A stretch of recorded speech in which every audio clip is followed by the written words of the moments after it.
Mais qui est-il? Mais qui est-elle? Qui sont-ils? Qui sont-elles? Portrait ce matin du candidat type des candidats aux législatives. Oui, donc portrait de celui ou de celle qui est en lice aujourd'hui et qui espère bien être élu dimanche prochain député à l'Assemblée nationale. Celui ou celle, c'est encore plutôt celui.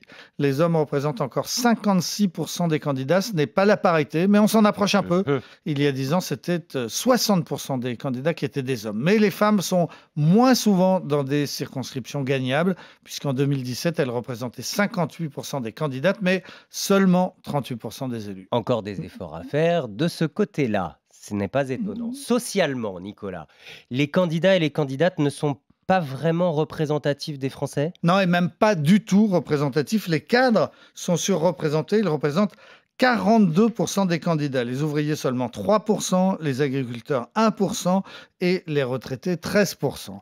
Leur âge moyen est de 49 ans, c'est 2 ans de moins que dans l'Assemblée sortante. La candidate la plus jeune a 18 ans seulement. Elle se présente en Moselle, elle passe actuellement son bac. Elle n'était même pas encore majeure lorsqu'elle a été désignée par son parti, mais évidemment, elle a aujourd'hui 18 ans puisque c'est l'âge Donc ça requis passe. minimum. C'est l'âge requis, vous le savez aussi, pour être président de la République. En revanche, pour être sénateur, il faut être un peu plus vieux, il faut avoir 24 ans minimum. En Qui se tout, voit aussi dans la chambre haute, du coup, pour ceux qui sont élus. c'est logique. En tout, ils sont un peu plus de 200 qui sont encore étudiants, dont 6 qui, comme cette Benjamine, ont à peine 18 ans et sont donc nés en 2004. Quant à la doyenne des candidates, eh bien, elle n'est pas toute jeune.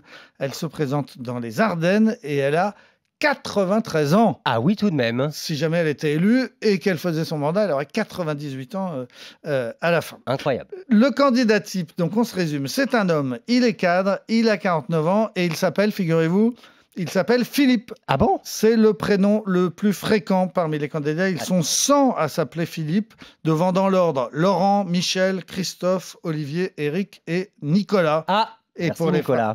pour les femmes, c'est Sophie, Isabelle, Valérie, Nathalie. Ce sont donc bien effectivement les prénoms des hommes et des femmes cadres en France d'une cinquantaine d'années. En 39e position des prénoms, on trouve Mohamed et puis un peu plus loin, Karim. Finalement, 6293 candidats sont en lice aujourd'hui, 11 par circonscription en moyenne. Je crois qu'il faut leur souhaiter bonne chance. Ce sont eux qui font vivre la démocratie.